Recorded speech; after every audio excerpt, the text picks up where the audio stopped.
Olá, olá. Iniciando agora a segunda parte, tá, tá dando segunda, testando agora.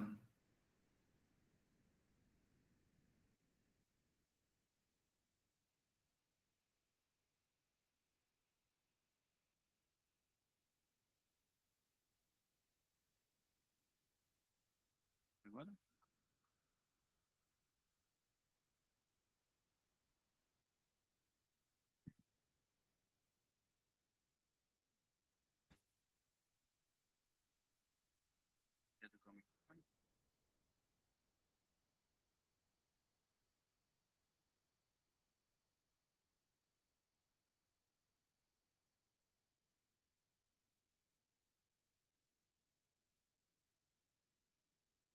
Testando aqui, agora tá certinho. Boa tarde, pessoal. Então, iniciando agora a segunda parte da nossa tarde de palestras, eu quero agradecer de novo aos colaboradores, Wizard, Abimar, 23 horas, Bom de Som, Hortência Floricultura, Labtech, Maricotas Coxinha e Padaria Meio Delícias. Agora nós vamos ter a presença do palestrante Henrique Luiz Vone Giuliani, do Mercado Livre. Nessa palestra será explorado o tema de redes neurais artificiais, uma das tecnologias mais importantes da inteligência artificial moderna, destinada a estudantes e profissionais interessados em computação e IA. A palestra fornecerá uma introdução acessível aos conceitos fundamentais que sustentam as redes neurais. Será abordado o funcionamento básico das redes neurais, comparando-se ao funcionamento do cérebro humano e discutindo estrutura de camadas, discutindo neurônios e conexões. Serão apresentados os principais tipos de redes neurais e ações, as suas aplicações em áreas como visão computacional, processamento de linguagem natural e reconhecimento de padrões. Além disso, serão discutidos os desafios enfrentados em treinamento de redes neurais, incluindo a escolha de função de ativação, otimização de funções e a importância da prevenção de overfitting. Exemplos práticos e estudos de casos serão utilizados para ilustrar o funcionamento das redes neurais. Com seu currículo, ele é mestre em ciência da computação pela Universidade Federal do ABC. Henrique possui experiência na implementação de sistemas baseados em modelos de aprendizado de máquina, machine learning, com foco especial em processamento de linguagem natural, NLP, e assistentes de voz. Atualmente, ele atua como cientista de dados na equipe de prevenção de fraude do Mercado Livre, onde se dedica ao desenvolvimento de soluções inovadoras e eficientes para identificar e mitigar fraudes. Antes, Henrique trabalhou no CID, Samsung, onde contribuiu para projetos de assistentes de voz e participou ativamente de iniciativas de inovação tecnológica. Então, agora com vocês, Henrique, eu passo a palavra. Obrigado, pessoal. Obrigado pela introdução. Boa tarde a todos. É um grande prazer estar aqui podendo falar um pouquinho com vocês. Quero agradecer aí o pessoal da organização, a professora Eliane, pelo espaço para a gente poder falar desse tema, que é um tema tão interessante, né? É bom despender um pouquinho de tempo para a gente poder falar sobre isso. Eu vou compartilhar minha tela aqui. Pediria para vocês confirmarem se vocês conseguem visualizar aí. Deixa eu ver aqui.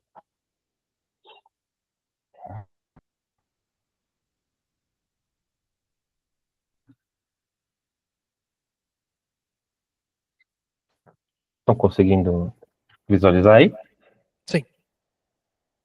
Beleza. Bom, quando eu fui montar essa palestra, né, eu não quis entrar muito fundo a respeito de teoria, né, do como funciona a rede neural, nos seus pormenores ali, porque eu acho que já tem muito conteúdo na internet, né, muito disseminado esse assunto, e talvez muitos livros, muitos cursos, é até melhor do que eu poderia falar aqui em poucos minutos, né. Então, a ideia dessa palestra, dessa conversa nossa aqui, poder trazer uma visão inicial, assim, talvez uma revisão para quem já conhece um pouco do assunto, mas um primeiro olhar mais amigável, né, para tentar despertar um pouco do interesse, assim, né, motivar vocês a investigarem mais sobre o assunto, né. Foi um dos primeiros assuntos que eu tive contato dentro da área de inteligência artificial, e foi muito legal, assim, o meu primeiro contato com isso, porque eu fiquei muito maravilhado, né, lá em 2017, quando eu comecei a pensar em estudar, me dedicar à inteligência artificial, né, e eu fiquei muito maravilhado, assim, é muito legal ver isso sendo aplicado, né, como uma rede pode aprender com os dados e tudo mais. Então, eu espero que eu consiga transmitir um pouco desse sentimento em vocês, passando, claro, uma pincelada sobre como funciona a teoria por trás, mas sem, talvez, tentar trazer uma bagagem muito teórica, até porque são 4 e pouco da tarde, né, acho que logo, logo ninguém quer mais saber de teoria pesada aqui, né, então a ideia é a gente poder também bater um papo, falar um pouquinho sobre as dúvidas que vocês tiverem, e é isso.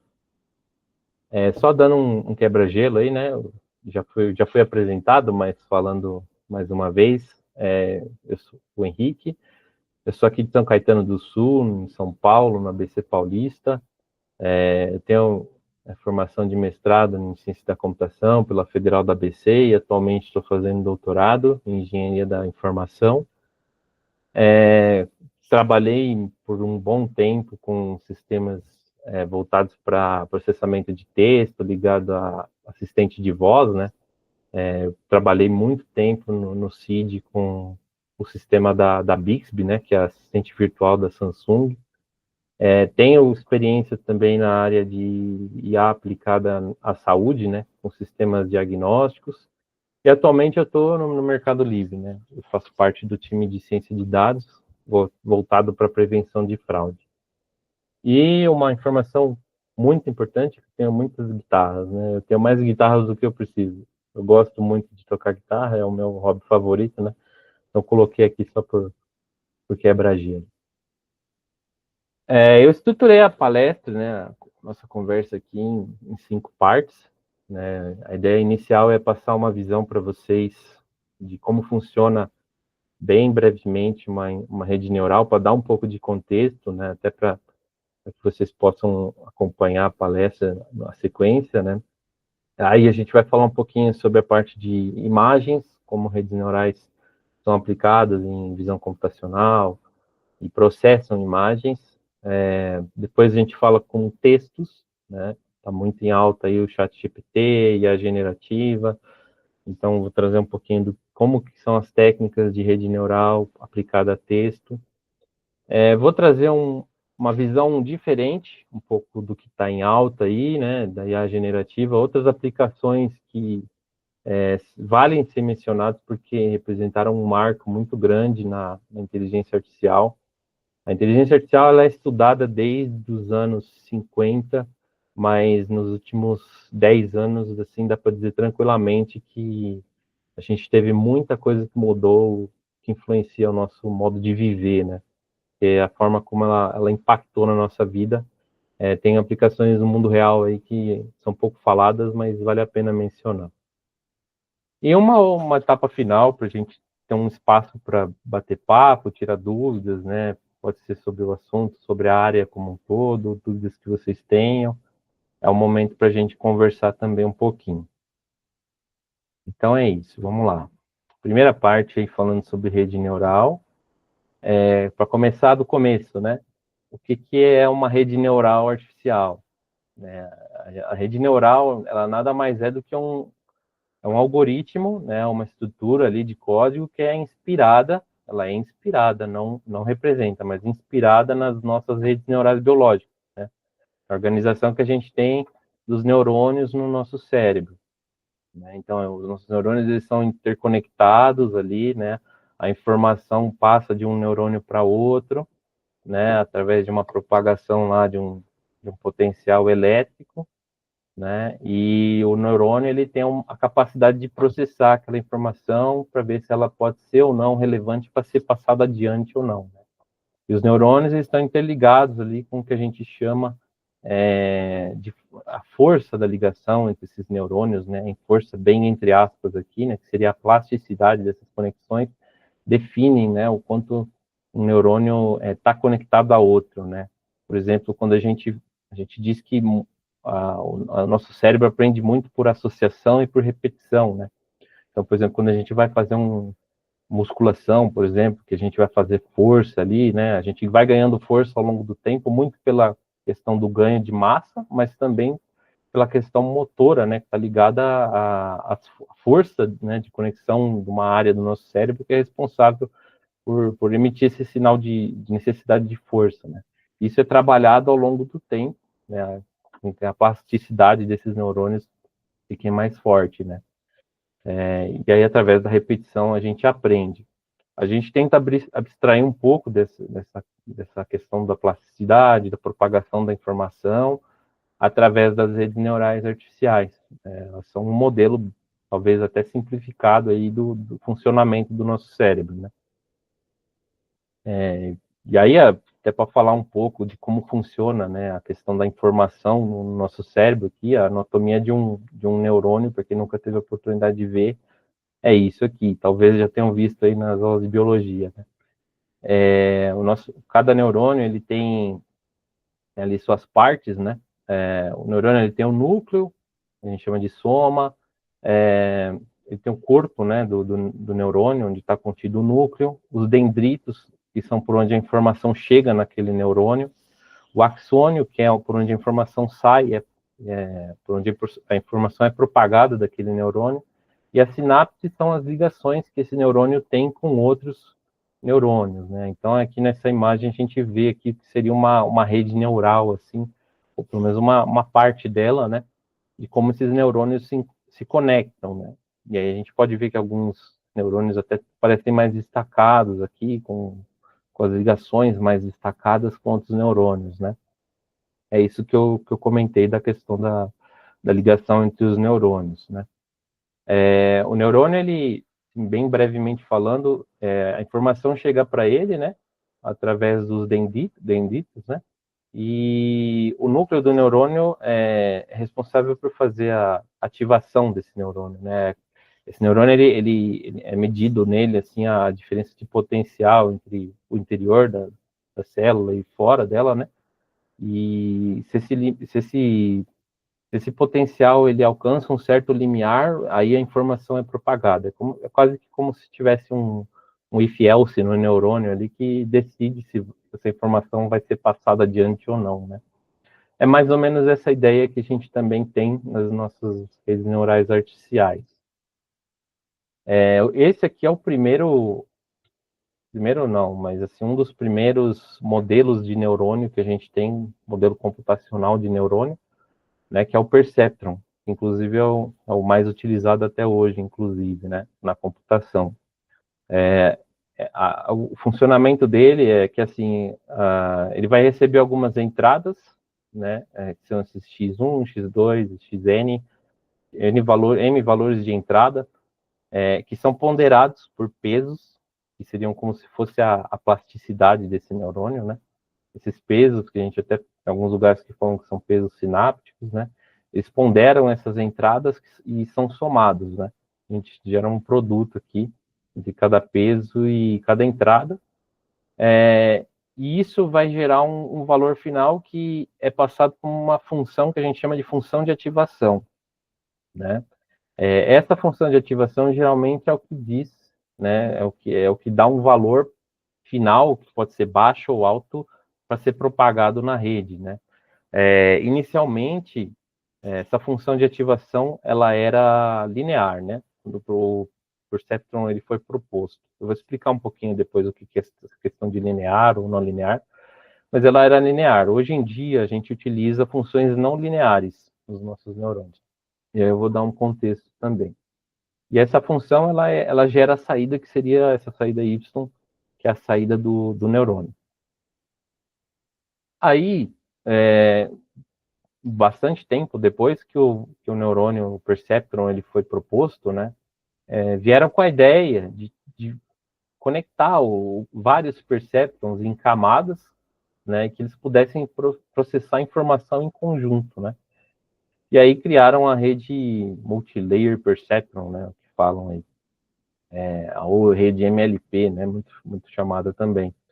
Essa rede, ela processa, então, a informação em camadas, né? Aqui a gente tem a camada de entrada, que seria a mesma coisa que a gente tem no Perceptron, os mesmos valores, né? X1, X2, XM, que é passada por uma camada a seguir, que a gente chama de camada oculta, né? Aí uma rede, ela pode ter infinitas camadas ocultas, né?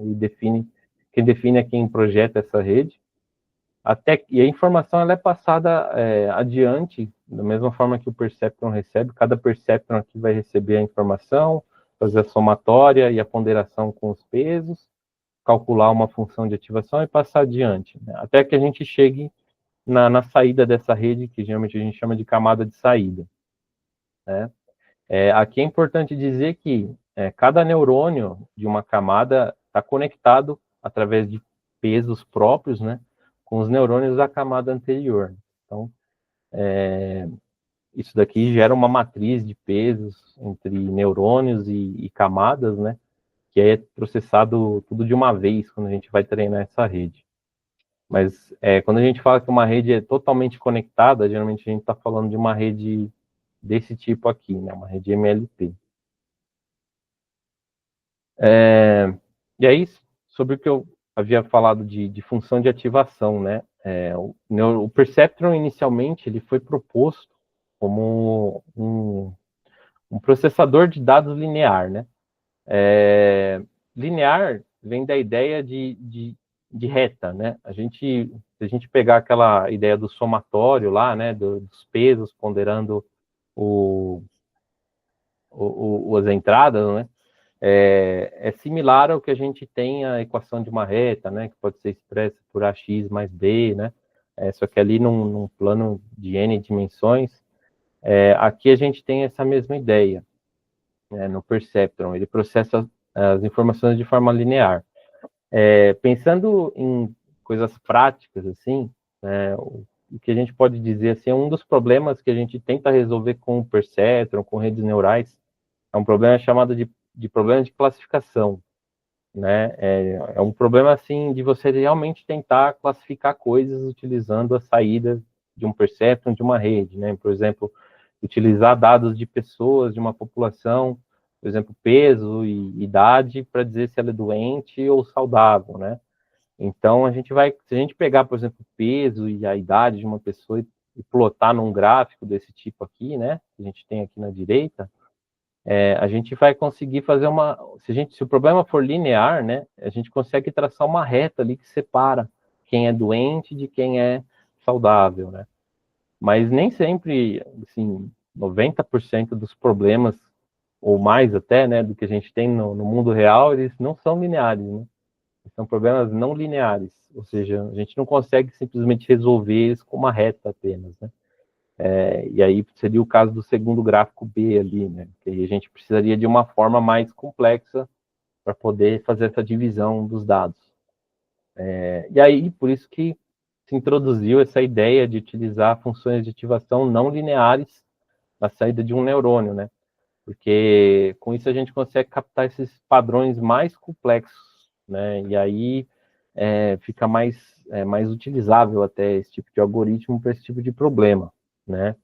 E é o que eu falei, né? Até a forma como o neurônio mesmo, biológico, propaga a informação ali do sinal elétrico, ela também não é linear, né?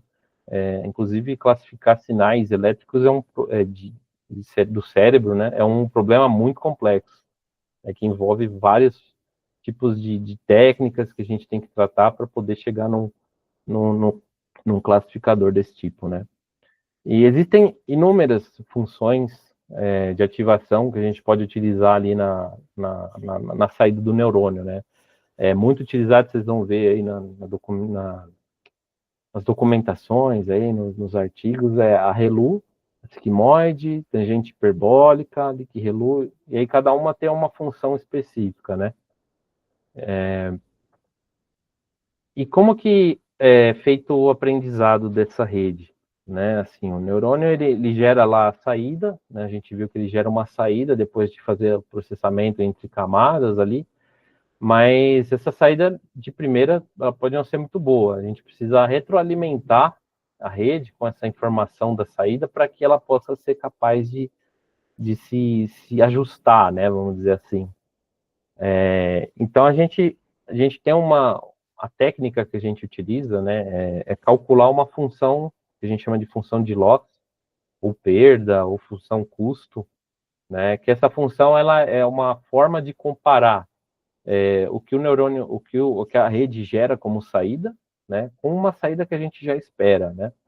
Isso vem da ideia do aprendizado supervisionado, né? Quando a gente fala de aprendizado supervisionado, vocês vão ver muito por aí também em livros de machine learning, em material de machine learning em geral. Aprendizado supervisionado é você aplicar um algoritmo tendo dados de entrada que possam servir para treinar esse algoritmo, onde você tenha dados, os dados das features que a gente fala, as características, né? E também a saída esperada para aquelas características, né? Então, supondo que a gente vai treinar lá um algoritmo para classificar pessoas saudáveis e doentes, né? A gente vai ter que ter amostras de populações de pessoas saudáveis e pessoas doentes e dizer qual pessoa é qual ali, né? E aí a gente passa os dados dessas pessoas para uma rede, por exemplo, e a gente já sabe a resposta que a rede tem que dar. E a gente compara essas respostas para ver se a rede está aprendendo ou não, e a gente faz uma retroalimentação da rede com essa informação para poder melhorar a qualidade das predições dela, né? Para quando ela tiver que ver dados que ela nunca viu antes, para que ela possa também dar predições úteis para a gente, né? Então, essa função ela basicamente serve para isso, para a gente quantificar o erro da rede no final ali, quando ela dá uma informação para a gente, né? Aqui eu deixei dois cálculos aqui que a gente utiliza, né? O MSE, que é o erro quadrático médio, né? Para problemas quando a gente vai ter uma saída ali que é um valor real, por exemplo, se a gente quer predizer o aluguel de uma casa numa região específica, né? Um valor final ali que é um valor real, né? Agora, quando a gente está falando de problemas de classificação, por exemplo, quando a gente tem saídas discretas ali, a gente utiliza a gente utiliza essa segunda equação aqui, que é a equação da entropia cruzada, né? A gente calcula ali a diferença de distribuição ali entre a saída da rede e a saída esperada, né? Então, no final das contas, né, a ideia aqui, o objetivo é encontrar quais são os conjuntos de peso que a gente tem nessa rede, né? Quais são os conjuntos de pesos sinápticos ali que conectam os neurônios e produzem as melhores saídas, né? Inicialmente, esses pesos, quando a gente vai inicializar um algoritmo de rede neural, por exemplo, esses pesos, eles são dados aleatórios, seguindo uma heurística específica, né? E aí a gente espera que ao longo do tempo, conforme a gente vai passando coisas para essa rede, que ele tenha uma forma de minimizar ali esse erro e melhorar esses pesos, né? É por isso que a gente fala. Então, no final das contas, a gente está falando de um problema de otimização, né? A gente fala de otimizar ali os pesos, é um problema de otimização minimizando a função de loss ali. E aí qual que é o processo, né? Então, para a gente vou falar assim de um algoritmo geral de treinamento de uma rede neural, né? A gente então vai propagar a informação através nessa rede, né? A gente vai gerar saídas para todas as entradas que a gente tem e a gente vai quantificar esse custo, né? Da função de perda ali que a gente vai ter no final. Qual que é o erro esperado daquelas amostras na nossa rede, né? E aí a gente vai retropropagar, né, ou passar de volta a informação, né, tentando estimar o quanto que cada erro, cada peso ali da rede, peso W ali, contribuiu para aquele erro, né. A gente faz isso através da derivada parcial, né, da função de perda ali em relação a cada peso específico, né. E a gente utiliza isso, que a gente chama de gradiente, né, para retroalimentar, para atualizar o valor do peso para a próxima iteração, né? Então, aí a forma de se fazer isso é da última camada, da camada de saída, até a primeira camada de entrada lá, né? A primeira camada oculta da rede, né? E aí a formulinha que a gente geralmente utiliza para fazer essa atualização do peso é essa daqui, né? O peso anterior menos uma constante aqui que a gente costuma chamar de taxa de aprendizado vezes o gradiente, né? Que seria a derivada parcial ali do erro em relação ao peso específico, né? Quando a gente trabalha com os pesos da última camada, né? Esse cálculo está fácil porque o peso ele está logo visível ali na influência do erro. Mas à medida que a gente vai andando para dentro da rede de volta, né? A gente vai tendo que calcular cada vez mais profundamente essa fórmula, né? E aí acaba tendo que usar a regrinha da cadeia e tudo mais até chegar na influência de fato do peso específico, né? E aí é isso, né? Aqui eu coloquei uma imagem de uma superfície, né? A gente consegue visualizar ali a superfície dos pesos em relação ao erro, né? Dessa rede, né? Como se fosse um plano mesmo. E a ideia, né? É que a gente utilize uma forma de chegar no ponto mais baixo dessa superfície, né? Uma visão mais espacial aí do que é o aprendizado de uma rede neural. A gente chega num ponto mais mínimo ali, que seria a barriga dessa superfície, né?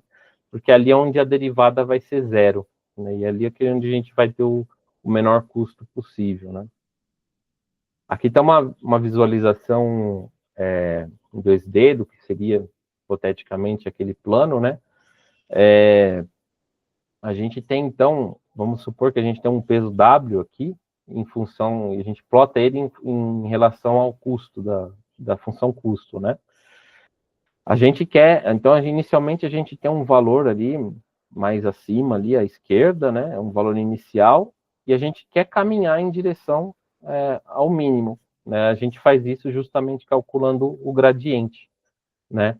Ali no mínimo, que eu falei que a derivada seria igual a zero, porque a derivada sendo ali a inclinação de uma reta tangente, a inclinação da reta tangente naquele ponto de mínimo ali seria zero, né? Porque ela é uma reta plana mesmo. E aí vocês podem ver que aqui, né, o passo entre uma bolinha e outra, ela vai diminuindo, né? É porque é aquele fator, né? O tamanho do passo aqui que a gente dá em direção a esse mínimo é justamente a ponderação daquele fator alfa lá, né? Que é a taxa de aprendizado. Então, quando a gente utiliza valores muito altos de taxa de aprendizado, a tendência é que isso aqui fica uma loucura, né? Vai ficar muito instável no caso, né? Então, as bolinhas elas vão andando de forma quase que aleatória, né? Então, geralmente a gente usa valores bem baixos, né, nessa taxa de aprendizado, que é para que a gente tenha um comportamento mais consistente, né, desse andar aí do peso, né, em direção ao mínimo.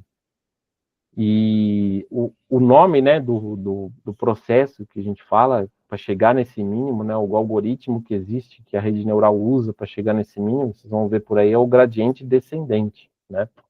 O gradiente descendente nada mais é do que isso, né?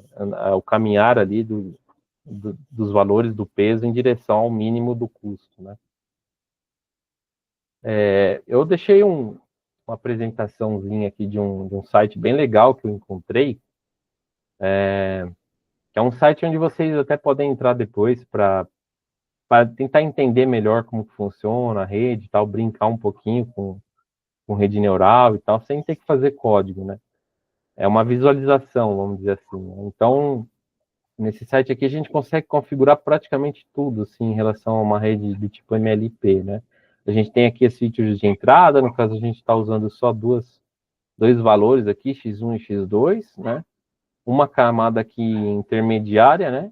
Que vai processar essa entrada e vai passar para uma outra camada intermediária que vai gerar a saída no final, né? Vocês veem que aqui a gente tem alguns dados, né? Os dados laranja são de uma classe, por exemplo, pessoas saudáveis, né? E aqui os dados azuis, aqui as bolinhas azuis, são dados de outra classe, né? A gente espera que essa rede ela consiga gerar algum padrão ali que diferencie essas duas classes da melhor forma possível, né? Sem que ela erre ali, sem que ela acabe dizendo que uma bolinha azul seja amarela ou o contrário, né? E aí a gente consegue configurar todos os hiperparâmetros dessa rede também, né? A taxa de aprendizado, que eu falei lá, né? Que são os valores que a gente coloca ali para ir em direção ao mínimo do custo, as funções de ativação dos neurônios aqui, da camada oculta. A questão de regularização seria para evitar que a rede ela seja muito ajustada aos dados que ela vê no treinamento, né? É o que a gente chama de overfitting. E aí eu vou colocar aqui para a gente rodar, para vocês darem uma olhadinha, como ela vai achar rapidinho um padrão aqui. Muito por conta da função de ativação que eu utilizei aqui, que é aquela ReLU, né? Ó, se eu colocar aqui, ó, em pouco tempo ela já encontrou um padrão, né? Em menos de uma época aqui, né? Eu esqueci de dizer que época é a quantidade de iterações que a gente define para essa rede iterar sobre os dados que ela vai ver no treinamento dela, né? Então, esse valor a gente também tem que especificar para fazer o treinamento da rede, né? Vocês veem aqui que ela conseguiu muito facilmente identificar aqui qual o padrão que separa esses dados, né? Isso poderia ser outro padrão, e depende da inicialização dos pesos e tudo mais. E vocês veem aqui que cada peso, né, representa alguma coisa, algum padrão que eles encontraram aqui. É bem difícil a gente conseguir interpretar olho nu o que cada neurônio está dando aqui como padrão, né, para a rede. Até por isso que a gente fala que rede neural geralmente é uma caixa preta, né? A gente não consegue interpretar muito bem as decisões que ela toma para chegar numa saída específica, né? Existem até áreas específicas ali de explicabilidade de modelos, tudo que tenta se dedicar a entender a heurística de uma rede neural, né, para chegar numa saída específica. E aí eu vou mostrar para vocês também, aqui a gente tem algumas outras funções de ativação, e tem uma função de ativação linear, né, que seria o caso do Perceptron. E aí vocês vão ver que talvez essa rede ela tenha um pouco mais de dificuldade de separar esses dados utilizando uma função de ativação linear, né? Ó, coloquei ela para iterar sobre os dados, ó, e provavelmente ela vai ficar estável nesse estado aqui. Ela não vai conseguir sair disso, né? Porque ela não é boa o suficiente para classificar esse tipo de padrão, né? Por isso que é muito importante a gente até fazer uma análise do tipo de dado que a gente está tentando lidar e tudo mais, antes de sair até aplicando algum algoritmo para justamente a gente conseguir aplicar a técnica correta, né? Aqui ela encontrou um mínimo ali que é um platô ali, né, naquela superfície que eu mostrei do erro, né? E ela não vai sair disso, justamente porque ela não vai conseguir encontrar nenhum valor ali de W que diminua isso, né? Justamente por conta dos padrões aqui dos dados que ela está vendo. Beleza. Uma parte legal aí de poder fazer uma visualização da rede aí. E aí, partindo um pouquinho mais para a questão de dados específicos, né? Eu preparei aqui uma ideia bem básica de como a rede neural trabalha com imagens, né? A rede neural, assim, inicialmente, quando a gente está trabalhando com dados, a gente chama de dados tabulares ou dados estruturados, né? E são dados que a gente consegue através de já anotados, assim, por exemplo, dados de pessoas, dados que não são, assim, características, né? Que são características, desculpa. Esses dados, geralmente, a gente chama de features, né? Que é o que a gente vai usar para alimentar a nossa rede. Os dados estruturados, geralmente, a gente já faz uma etapa prévia, né? Antes de trabalhar com a rede neural, que ela vai processar os dados para a gente tentar construir características que sejam significativas, informativas para a nossa rede neural, para o nosso modelo que a gente vai criar, poder classificar bem, né? Por exemplo, se a gente quisesse trabalhar com dados de pessoas para dizer se elas são saudáveis ou não, a gente tendo a altura e o peso dessa pessoa, e a gente quiser construir uma terceira feature que seria o IMC dessa pessoa, e utilizar essa terceira feature, né? Isso é muito válido no contexto de dados estruturados, né? Porque nem sempre a informação que a gente precisa está ali pronta, né? A gente geralmente tem que trabalhar um pouco em cima dessa informação. Isso é o que a gente chama de feature engineering, né? Ou engenharia de atributos, enfim. Isso é o que a gente faz antes de passar a informação para a rede, né? E no caso de imagens e também de texto, que a gente vai ver depois, a gente não tem essa ideia, porque a gente espera que a rede também consiga fazer a extração das características, né? A gente não consegue apontar assim para a rede dizendo quais características ela tem que prestar atenção numa imagem, né? A gente cria mecanismos para que essa rede ela seja capaz de extrair as características e usar essas características para também fazer a tarefa de classificação, né? E aí uma das redes, talvez a mais conhecida aí dentro do mundo da visão computacional, né, seria a rede neural convolucional, né? A gente chama de ConvNet, CNN também, que ela é uma rede que tem um bloco ali de camadas, antes do que a gente viu ali de classificação, que é a MLP, né? A gente tem algumas camadas ali que vão processar, vão extrair essas features da imagem de entrada, né, e preparar elas para uma classificação, né? E esse bloco, né, ele é composto de camadas que a gente chama de convolucional e camadas de pooling, né? E a gente intercala essas camadas várias vezes até chegar no final ali com a informação já processada para a rede poder classificar de fato, né? E aí vocês verem que aqui já é uma rede com muitas camadas, né? Então, quando vocês ouvirem, talvez já tenham ouvido o termo deep learning, né, o aprendizado profundo, a ideia vem muito daqui, né, de redes neurais que têm muitas camadas, né, então por isso que a gente fala de aprendizado profundo, né. Então, quando surgir esse tema aí, esse termo, se vocês depararem com ele, geralmente vem da ideia de redes neurais de muitas camadas, né, muito provavelmente também por conta de redes convolucionais aí. Aí, só passando rapidinho como funciona a camada de convolução, né? Ela nada mais é do que uma camada que aplica ali um kernel, né? Que a gente chama uma matriz pequena, um filtro, um kernel, né? É uma matriz que ela percorre, ela desliza sobre toda a matriz da imagem, né? A imagem, quando a gente vai passar uma imagem para uma rede neural, a gente tem que transformar essa imagem em números, né? E aí o que a gente faz é fazer geralmente uma matriz com os valores ali RGB da imagem, ou então a escala de cinza dessa imagem, que geralmente vai de 0 a 255, né? E a gente vai ter uma matriz de entrada ali e representa a imagem, né? Então a gente aplica esse kernel sobre toda a imagem, né? E gera uma terceira matriz ali, que a gente geralmente chama de feature map, né? Ou mapa de features, onde a gente consegue condensar ali os pontos que o kernel destacou quando ele passou por a imagem, né?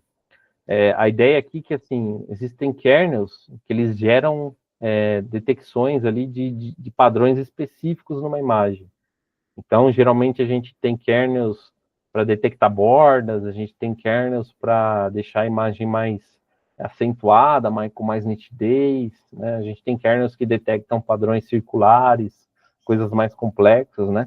Então, dependendo do kernel que você vai utilizar, você vai conseguir detectar alguma coisa diferente, né? E a ideia, geralmente, é combinar vários desses kernels para poder extrair padrões diferentes da imagem, a depender da tarefa que você quer fazer com a imagem, né? E aí a gente passa esse feature map, né, essa matriz que gera, a gente aplica ela a uma função de ativação, né, a ReLU que eu mostrei anteriormente, né. A ReLU, ela tem essa cara aqui, né, ela pega o valor linear, né, se ele for positivo, ou então ele zera aquele valor se ele for menor que zero, né. Isso porque a gente está interessado nos maiores valores, né, os maiores valores geralmente são onde está destacada a informação, né? E aí isso daqui é uma forma que ajuda a gente a deixar bem destacado esses valores, né? Aí, como eu falei, né, aqui é um exemplo, né? A gente tem vários kernels diferentes, né? O blur gaussiano, ou então para aumentar a nitidez da imagem, detecção de bordas, né? Isso vai depender do que a gente quer fazer e a gente aplica o kernel correspondente, né? Aí, beleza, a gente vai ter uma matriz lá, que vai ser a nossa matriz de feature map, né, normalizada lá pelo Helu, e a gente vai precisar fazer de uma forma que a gente ainda consiga diminuir, porque a resolução, geralmente, da imagem ela é muito alta, né? Quando a gente está trabalhando com esses feature maps, geralmente são matrizes bem grandes. Então, a gente quer procurar uma forma de reduzir ali a resolução espacial desses feature maps, né, para focar na informação importante. E aí a gente aplica o que a gente chama de max pooling, né, ou pooling, que existem outras formas, mas o max pooling geralmente é uma forma da gente conseguir captar a informação ali mais relevante. Ele também é uma janela que a gente desliza ali sobre a matriz, né, do feature map, pegando só o valor máximo daquela janela, né? Então aqui tendo uma janela de 2x2, ali numa matriz de 4x4, então a gente pega ali o 20, o 30, o 112 e o 37, que são os valores máximos encontrados dentro dessas janelas aí do Max Pooling, né? E aí a gente vai ficar com uma matriz relativamente menor, né? Isso é bom, porque aí a gente consegue processar até a informação de uma forma melhor, tirando a sujeira que a CNN vai processar. Falei um pouquinho rápido, mas é só para dar tempo de mostrar para vocês aqui uma outra apresentação. Esse outro site que eu deixei aqui na apresentação, também dá para a gente visualizar uma rede convolucional aqui para a questão de classificação de dígitos, né? Então, a gente consegue desenhar aqui um dígito e tentar ver se a rede vai conseguir classificar corretamente esse dígito, vendo como que ela consegue extrair a informação aqui nas camadas, né? Então, essa aqui seria a camada de entrada aqui, né? Dá para ver aqui embaixo, aqui vai aparecer aqui o dígito que eu desenhar aqui. Aí aqui em cima é a primeira camada convolucional, né? Que seria o feature map que eu falei que vai ser gerado, né? Depois aqui vai ser a camada de max pooling. Depois em cima vai ser outra camada convolucional, outro max pooling. E aí a gente só achata, né, essas matrizes em um vetor e passa isso para uma rede MLP, né? E aí a gente vai ver a saída aqui em cima da rede, né? Então, eu vou desenhar um 8 bem horrível aqui, ó, e dá para ver que ela conseguiu aprender, né? Dá para ver que ela dá um bom resultado aqui. Dá para ver aqui ainda, né, o que cada feature map aqui destacou, né, dessa imagem de entrada aqui, né? Então, você vê que alguns eles pegam padrões mais horizontais, né, outros padrões diagonais aqui, né? À medida que isso vai entrando mais a fundo na rede, né, ou seja, camadas mais internas, a gente tem padrões mais complexos sendo captados, né, pelas camadas convolucionais, né? As camadas mais exteriores, mais de entrada, né, elas pegam padrões mais simples e aí, à medida que a informação é processada, a gente consegue captar valores mais complexos, né? Padrões mais complexos. É difícil ainda de interpretar, né? Mas aí a gente consegue ver aqui os valores que a rede achou importante e no final gerou a saída. Isso aqui também dá para vocês depois experimentarem, acho bem legal se vocês quiserem dar uma olhada depois. E é bacana para ficar testando aqui para ver se ela dá alguma coisa diferente. Vocês vão achar alguns errinhos aqui que ela pega, dependendo da posição onde você digita o número e tal, ela vai dar alguma coisa meio bizarra aqui. Beleza. Aí falando sobre texto, né? Texto também é uma informação não estruturada, né? Que chega para a rede. E a rede, assim como qualquer outro tipo de modelo, ela não entende o texto cru como ele chega, né? A gente precisa de formas ali para transformar aquele texto em números, e aí sim, esses números a gente consegue trabalhar para aplicar uma rede neural, né? E aí é esperado também que a rede ela consiga extrair padrões ali, né, de qualidade que representem cada palavra, né? A gente chama geralmente de tokens, né? Cada token, né, tem que ter um valor consideravelmente bom para que a rede consiga dar saídas boas também, né? E aí, quando a gente fala de quantificar o que é bom, né, nesses valores, geralmente a gente está falando de valores que representem bem uma palavra em termos de contexto também, né? E a qualidade semântica daqueles valores. Por exemplo, a gente vai atribuir um valor para uma palavra, por exemplo, rainha, e uma palavra rei, né? A gente tem que ter valores similares, né? A gente não pode atribuir valores que não tenham uma boa qualidade semântica, né? Geralmente é muito importante ter isso em mente quando a gente trabalha com textos, tá? Aí uma breve introdução do que seria, do que foi trabalhado no passado, no começo, com textos, né, e redes neurais. Uma das primeiras propostas de rede neural para trabalhar com texto, né, foi a Word2Vec, que ela é uma técnica de aprendizado para rede neural, assim, uma estrutura de rede neural com aprendizado para gerar representações de palavras, né? Então, cada palavra ali, por exemplo, é representada por um vetor, né, que a gente chama de embedding, geralmente, né? E aí, é o que eu falei, né? Esses embeddings, né, esses vetores, quando eles estão próximos, é esperado que os vetores que estão em posições próximas ali tenham um conteúdo semântico parecido, né? Por exemplo, aqui eu coloquei um exemplo de 3 domínios diferentes, né? Então, astronauta, avião e robô estão direcionando para um domínio de tecnologia, alguma coisa do tipo, né? Enquanto nuvem, águia e voar ali, ou mosca, não sei, estão direcionados para um campo de natureza, né? Isso significa que a gente tem representações de qualidade para esse domínio, né? A rede ela consegue gerar informações de qualidade ali, né? Geralmente uma palavra ela é expressa por um vetor de números, né?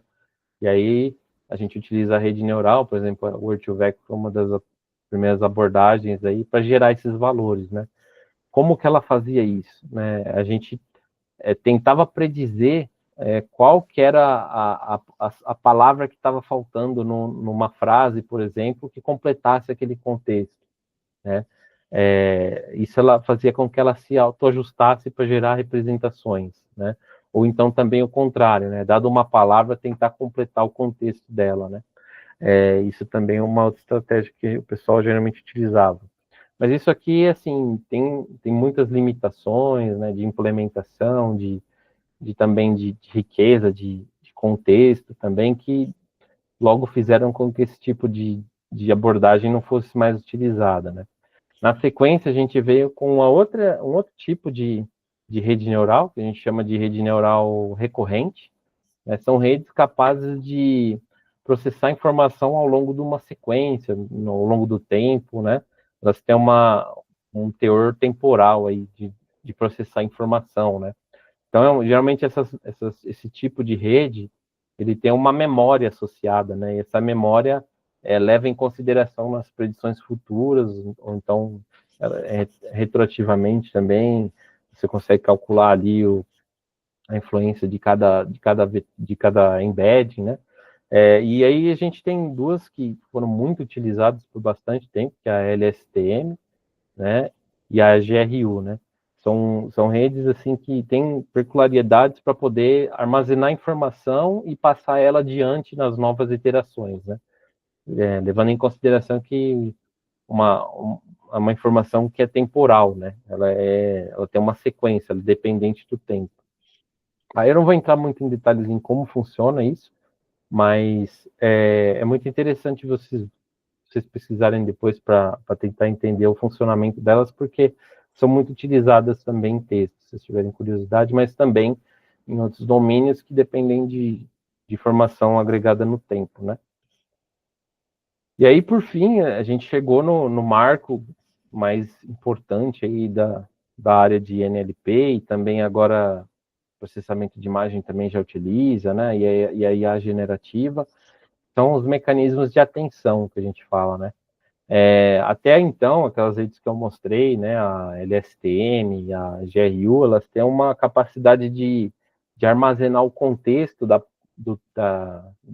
daquele documento, da sentença que a gente está avaliando ali, mas ela tem uma limitação, né, que ela não consegue ver muito para trás, assim, ela tem um limite de esquecimento ali, ela acaba esquecendo a informação se ela está muito lá para o começo da frase, por exemplo, né?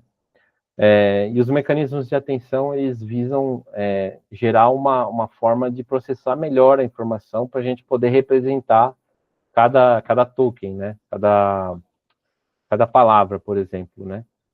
E aí você consegue ter embeddings de melhor qualidade para fazer tarefas cada vez mais complexas, né? Por exemplo, quando surgiu esse paper aqui, Attention's All You Need, né? O pessoal propôs um tipo de rede neural, né? Uma estrutura lá chamada Transformer, né? E o Transformer, ele foi proposto basicamente para fazer tarefas, por exemplo, de tradução automática, né? Tarefas que você tem uma entrada e uma saída específica, por exemplo, uma entrada de uma frase em um idioma e uma saída em outro idioma, né? Esse tipo de estrutura é capaz de analisar a frase inteira, né? E uma das principais implementações aí dos Transformers é o BERT, né? Que aí é um tipo de Transformer que gera esse tipo de representação para você utilizar em outras tarefas, né? Você usa basicamente o que a camada, aquela parte de aprendizado de features da CNN faz, né? Ela extrai ali as features e prepara para uma rede neural poder classificar, por exemplo, né, outro tipo de tarefa que você vai fazer com texto. E por fim, gente, antes do final aí, falar um pouquinho de algumas aplicações aí que eu acho bem interessante para contexto de redes neurais aí, que ao longo desse tempo eu venho tido contato, né? A primeira delas, que vale mencionar aí, até como forma de vocês poder depois investigar mais a fundo, né? O AlphaGo, a primeira delas, foi uma rede neural, um mecanismo de deep learning que o pessoal da DeepMind criou. DeepMind é uma empresa de pesquisa e inteligência artificial do Google, né? Não sei se vocês conhecem esse projeto deles, o AlphaGo, mas é um algoritmo que foi criado para jogar esse joguinho chamado Go, né? É um jogo chinês, se não me engano, muito popular ali na China, tal, naqueles países, que você basicamente demarcação de território, né? Então, quem demarcar o maior número de bolinhas ali para formar um território ganha. Só que eles aplicaram uma rede neural ali que analisou vários milhões de partidas, né, para aprender a jogar ali e tal, e utilizaram técnicas de uma outra área que a gente chama de aprendizado por reforço, né, para poder gerar um modelão lá que consegue jogar muito bem esse jogo, né? E eles colocaram vários profissionais assim para jogar o jogo contra essa máquina, né? Inclusive colocaram um cara lá que é tipo top 1 desse jogo de todos os tempos, assim. E é impressionante, assim, porque a máquina ela tem uma capacidade sobre-humana, assim, de analisar jogadas e tudo mais, né? Antigamente tinha até um documentário na Netflix sobre esse AlphaGo, né? Eu acho que não tem mais, mas vocês conseguem achar na internet, aí, em alguns sites. Dá para vocês ainda verem, assim. Eu recomendo muito, porque é muito legal, assim, até impactante, porque gera dilemas, né? Assim, tipo, até onde vale a pena a gente gerar algo que possa ser sobrenatural, assim, em termos de inteligência, né? Então, para onde a gente está indo, é muito legal, assim, porque eles trazem isso numa visão mais crítica, né? E é muito bacana. O Climate Trace é uma ferramenta, open source, online, aí, é um site, né? Que eles usam muitos dados, e geram análises bem complexas para que você consiga ver como que cada parte ali do mundo, ali, cada cidade ali influencia no efeito estufa, né? Produzem gases por efeito estufa, né? Então, são análises bem complexas, inclusive esse mapinha aí eu tirei do site deles, você consegue interagir com esse mapa lá e ver como que cada cidade influencia, né? O clima é uma área que está muito em alta dentro da inteligência artificial, né? O pessoal tem trabalhado bastante com preocupação, aí, dados os últimos meses e anos aí, né, de problemas que a gente tem. É uma área muito legal, porque tem muita informação, tem muito dado, e é uma área muito complexa, né? A gente precisa ter dados, modelos muito complexos para poder gerar esse tipo de informação, né? E é legal você ver isso em produção, assim, né? Você ter acesso a isso de uma forma prática, né? Esse site ele disponibiliza isso, todos os dados que eles utilizam. É bem legal, recomendo a vocês que confiram também. Esse problema aqui, Gate Recognition, né, mais voltado para a autenticação de pessoas, né, foge um pouco ali da ideia da biometria, do reconhecimento de face, né, você conseguir identificar uma pessoa pela sua forma de caminhar, de andar, né, pelo passo da pessoa ali. É bem complexo também, e tem técnicas que são baseadas em imagem, mas também tem técnicas baseadas em acelerômetro, giroscópio, né, e é muito interessante, porque é um problemão e é muito interessante, assim, é muito bacana de conferir. Essa aqui eu posso falar até um pouquinho melhor, porque foi com que eu trabalhei no meu mestrado e venho trabalhando agora também no doutorado, espero, né? Que são as interfaces cérebro-computador, né? Está em bastante alta aí o Elon Musk com a Neuralink, né? Basicamente é você conseguir, através de classificação de sinais ali do cérebro, gerar um comando para um dispositivo externo, né? Seja um computador, etc. É um problema muito complexo, é um problema não linear, como eu falei, né? Que você tem várias questões que interferem ali na qualidade do sinal, né? Então, a emoção da pessoa, o ambiente, a luminosidade, o humor da pessoa naquele dia, horário específico, que você vai tentar medir a informação ali, técnicas invasivas ou não invasivas, tudo isso influencia imensamente, né? E cada pessoa ainda tem um padrão diferente de comportamento da atividade cerebral, né? Então você precisa de técnicas muito difíceis, assim, muito complexas para conseguir gerar um sisteminha que faça essa atividade aí, né? E, geralmente o que a gente utiliza são redes neurais, né? Ajuda muito a tratar esse tipo de problema. E também agora, né, mais recentemente, estou trabalhando com detecção de fraude, então quis trazer aqui para vocês. A detecção de fraude ele é um problema muito crítico em qualquer empresa que precise ter um departamento de detecção de fraude, porque você vai estar lidando com dados que podem remeter a um desfecho muito ruim se você não tratar direito, né? Por exemplo, eu trabalho na equipe do Mercado Livre, onde a decisão ali de deixar uma fraude passar é muito crítica para a imagem do Mercado Livre, né? Então, a gente não pode, a gente tem que pensar muito bem no que a gente vai fazer, e arquitetar muito bem a solução que a gente vai fazer, né?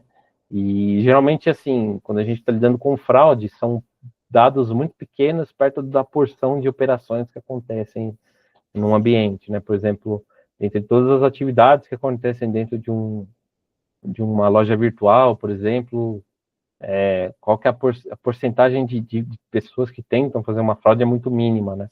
É um tipo de problema que a gente chama de detecção de anomalia até, né? A fraude, ela é uma anomalia, né? Dentro de um sistema como um todo. E a gente utiliza, geralmente, também várias dessas redes neurais que eu mostrei para vocês aqui. Bom, gente, é isso. Agora vem a parte do nosso bate-papo e dúvidas aí que vocês possam ter. Mas desde já quero agradecer aí para vocês pelo espaço, para que a gente possa conversar mais vezes aí sobre esses assuntos. Pessoal, alguma dúvida aqui? Alô? Primeiramente, queria agradecer, Henrique, pela palestra. E eu queria saber um pouco, hoje em dia, com a evolução dos modelos e a evolução da inteligência artificial, qual que é a vantagem de você construir uma rede neural do zero ou adaptar um modelo que já está pré-treinado para um programa específico, para um problema específico? Qual que são as vantagens e desvantagens de pegar esse modelo pré-treinado e adaptar ele para algo mais pessoal? Opa, beleza, ótima pergunta. É, a gente, a gente tem esses modelos que a gente tem contato hoje, né?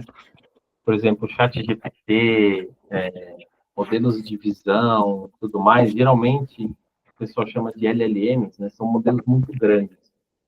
À medida que o modelo cresce de tamanho, fica muito, muito, muito caro a gente treinar um modelo do zero, a ponto de tornar inviável. Assim. Eu acho que a última vez que eu vi alguma coisa falando sobre o ChatGPT, se não me engano, o treinamento do ChatGPT custou na faixa dos 50 milhões de dólares.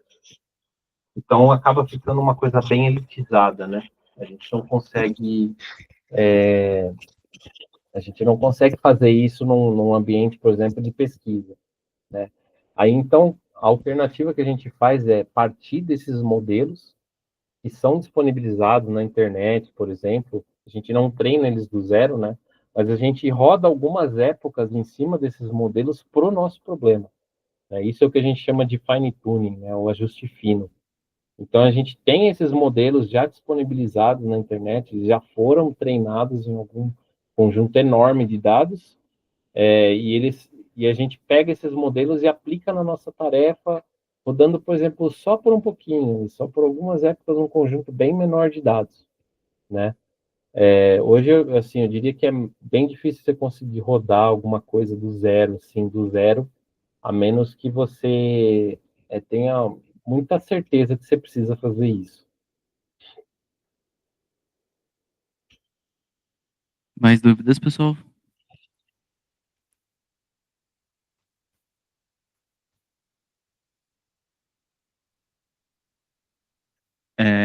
Eu tenho mais uma dúvida, então, com relação, assim, a um pouco mais sobre o futuro das IAs, porque a gente vê que muitas IAs, assim, de recomendação ou de algoritmo, elas aprendem também, hoje em dia, com os outputs. E isso vai cada vez levando a gente por um limiar, assim, digamos assim, principalmente na geração de imagens. Ela vai aprendendo o que as pessoas vão gostando e vai fazendo cada vez mais isso. Não seria um problema a longo prazo a gente chegar meio que um longo prazo grande, assim, chegar num colapso que as IAs vão sempre responder a mesma coisa, a não ser que você coloque um prompt muito diferente do esperado? Eu diria que assim, né, a IA, ela, ela tem mecanismos para que ela não gere sempre a mesma saída, apesar da recomendação ali, por exemplo, você falou do sistema de recomendação, né? Ela não leva só em consideração ali as escolhas do usuário, né? Assim, a gente tinha antigamente técnicas que faziam isso, né? Tentar inferir o que um usuário gosta a partir do comportamento dele, mas hoje a gente leva num contexto mais amplo, né? A gente tenta encontrar padrões entre usuários, por exemplo, para gerar saídas mais diversificadas, né? Tentar apresentar novidade para aquele usuário, no caso. E falando até assim mais sobre esses modelos maiores, né, que nem o ChatGPT, esses modelos que geram imagens e tudo, eles têm alguns parâmetros que simulam a criatividade desse modelo, né? Então a gente consegue deixar um modelo mais preciso ou um modelo mais criativo, mais doidão assim, né? A partir desses parâmetros que a gente define, né? Mas há até uma discussão meio filosófica, né? De como que um modelo consegue gerar coisas novas sem levar em consideração o que ele viu, assim, né? Tem uma discussão muito grande disso, até da parte ética, que leva em consideração justamente isso que você falou, né? As pessoas estão ficando cada vez mais enviesadas para coisas específicas e tudo mais, que nem os algoritmos de rede social, a gente vê muito isso, você começa a utilizar ali, eles vão tendendo a te mostrar cada vez mais coisas daquilo, né? Mas é uma coisa interessante, assim, mas dá para parametrizar pelos modelos que a gente tem hoje. Alguém? Eu tenho uma dúvida, então. É, Bom, agora você comentou agora por último sobre dá para colocar tanto parâmetros para ser mais específico ou para ter resultados mais criativos. E aí eu queria saber se, por exemplo, quando você até usou, entre aspas, doidão, no sentido de que dá para a IA ir para outros caminhos e explorar realmente essa parte da criatividade, só que quando você quer alguma coisa séria, alguma coisa realmente verídica, você vai podando mais. Mas aí eu queria te fazer uma pergunta de o que você vê para daqui a 5 ou 10 anos nessa questão de overfitting. Quanto mais a gente poda, mais vai tendo essa precisão, só que talvez essa precisão meio que perdida ao longo do tempo. Eu não sei, eu queria saber como que você vê isso daqui a algum tempo. Tá. Assim, a área de IA, no caso, assim, ela está se dividindo um pouco, né? Ela está se ramificando um pouco, né? Antigamente a gente tinha a figura ali do cientista de dados, né? Do engenheiro de dados. Agora, mais recentemente, a gente tem ali o engenheiro de machine learning, que cuida dos modelos que a gente cria, mas mais recentemente, até diria no começo desse ano, no final do ano passado para cá, cresceu muito, assim, está emergindo, né, a necessidade de profissionais que saibam criar agentes. Né? Esses agentes são, na verdade, assim, LLMs, modelos de imagem, tudo mais, que se integram para resolver uma tarefa, né? Eu vejo que, assim, daqui a um tempo a gente não vai mais estar trabalhando tão focado, assim, em construir modelos, mas sim em construir sistemas de agentes, né? Onde cada agente toma decisões ali específicas para resolver um problema. Hoje a gente já tem ferramentas que fazem essa orquestração desses agentes, mas eu diria que a gente está caminhando para sistemas cada vez mais autônomos, assim, né? Eu acho que, assim, de 10 anos eu acho bem difícil eu te dizer, mas assim, uns 3, 4 anos é possível que isso já seja uma realidade muito maior do que a gente vê hoje em sistemas que são baseados em IA, né?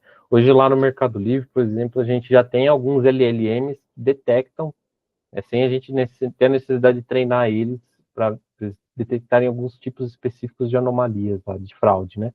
Então, assim, é certeiro que está caminhando para isso. Obrigado. Beleza. Alguém? É isso, Henrique. Então, muito obrigado. Eu, em nome da SAEC, eu queria agradecer. Eu queria agradecer em nome de todos pela sua presença e pela sua palestra. Queria deixar as portas abertas para um futuro também, futuros eventos, ano que vem, enfim, sempre que puder, sempre que você puder dar uma passada aqui ou então participar de algum evento nosso, pode contar com a gente gostaria muito de ter você de novo aqui, tá? Opa. Então, agora eu queria agradecer a todo mundo também que esteve presente e é isso. Um abraço, Henrique. Opa, muito obrigado, pessoal. Agradeço aí a participação mais uma vez. E é isso, contem comigo. Valeu, tchau, tchau. Obrigado. É isso, pessoal. Muito obrigado pela tarde de hoje. Até amanhã.